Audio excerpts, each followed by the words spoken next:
حضرت عمر کا بیٹا مصر گیا، وہاں سے کمائی کر کے لایا، تجارت کرنے گیا، لاکھوں کا مال۔ کون سا باپ ہے دنیا میں جس کا بیٹا باہر سے پیسے لے کے آئے تو ابا تفصیل پوچھے کہ بیٹا کہاں سے کمائے، کہاں سے لایا، کتنے ملے، کیوں آئے؟ کون سا باپ تفصیل پوچھتا ہے؟ ابا تو کہتا لا صحیح اور تعریفیں کرتا ہے، میرا بیٹا بڑی کمائی کرتا ہے۔ کبھی پوچھا ہے اس سے کہ ڈیوٹی صحیح دیتا ہے کہ نہیں؟ کبھی پوچھا ہے کہ تو ایمانداری کی روزی لاتا ہے کہ حرام کی کماتا ہے؟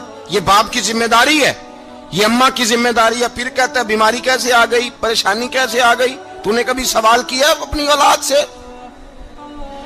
حضرت عمر فاروق رضی اللہ تعالیٰ عنہ کا بیٹا مصر سے پیسے کما کے لایا تو جناب عمر نے بلایا، فرمایا بیٹے اتنی تو تیرے پاس راس ہی نہیں تھی، تھوڑے سے تو پیسے لے کے گیا تھا، اتنی کمائی کیسے ہو گئی؟ اتنے تو پیسے نہیں تھے صاحب، کہاں سے کمائی لائے؟ اس نے کہا ابا جی وہ جو میرے چچا ہے نا مصر کے گورنر، آپ کے دوست، انہوں نے میری مدد کی ہے۔ فرمایا جتنے لوگ گئے تھے سب کی ہے مدد اس نے؟ کہا نہیں صرف میری کی۔ فرمایا تیری کیوں کی؟ تیری کیوں کی؟ کہا حضور آپ کے دوست ہیں۔ فرمایا چپ کر، حضور انہوں نے مجھے اتنے پیسے دیے، میں نے کاروبار میں ڈالے تو نفع آیا تو میں ان کی رقم دے کے۔ فرمایا خاموش ہو جا، باقی جتنے لوگ گئے تھے سب کی مدد کی اس نے؟ کہا نہیں حضور صرف میری کی۔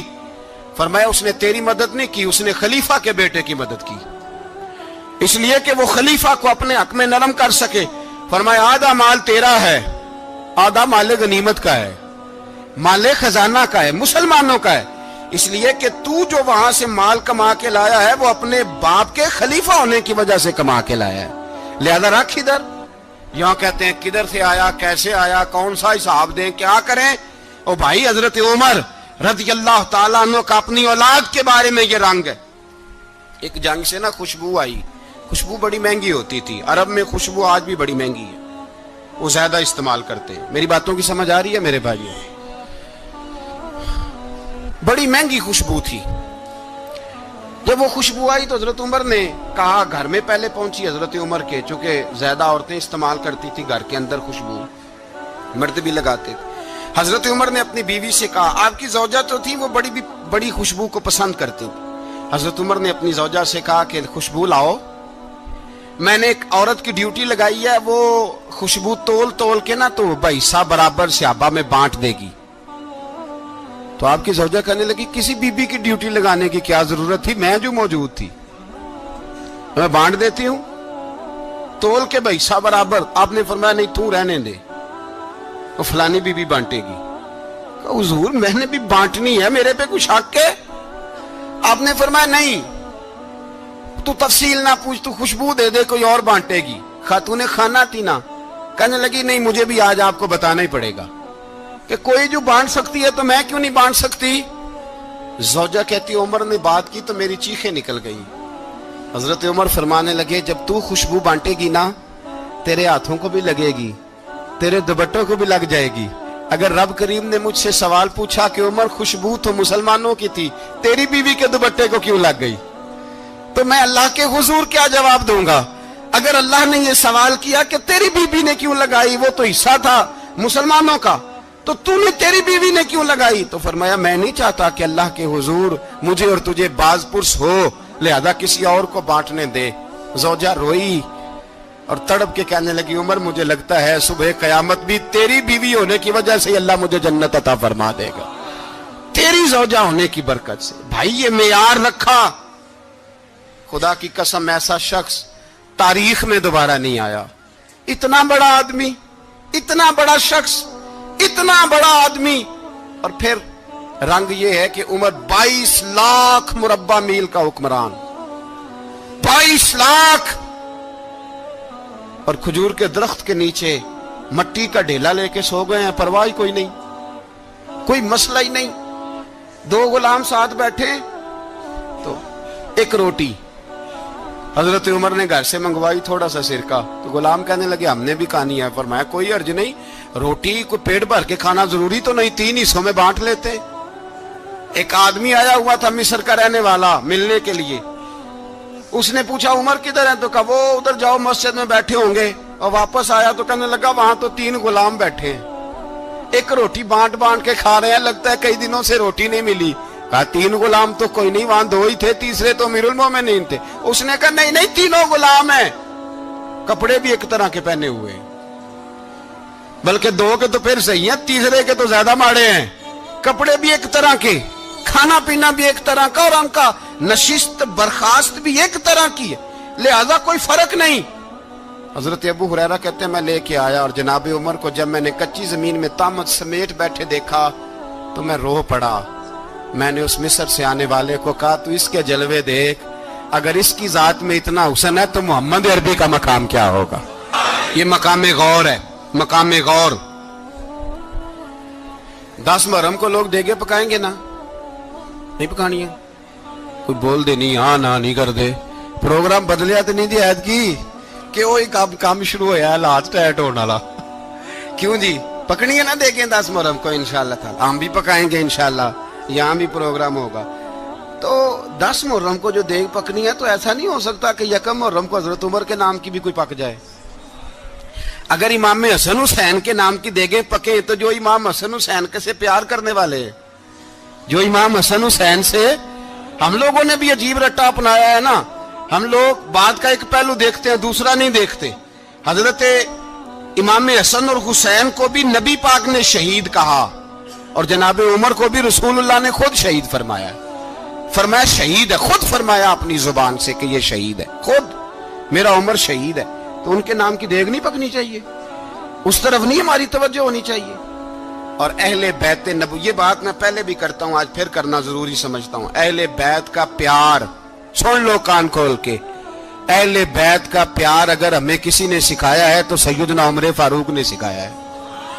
اہل بیت نبوت کی محبت اگر کسی نے سکھائی ہے تو کس نے سکھائی ہے, بول کے بتائیے.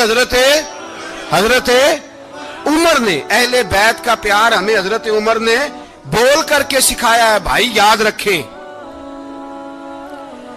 کسی کی طاقت نہیں تھی دم مارنے کی حضرت عمر کے سامنے, طاقت ہی نہیں تھی.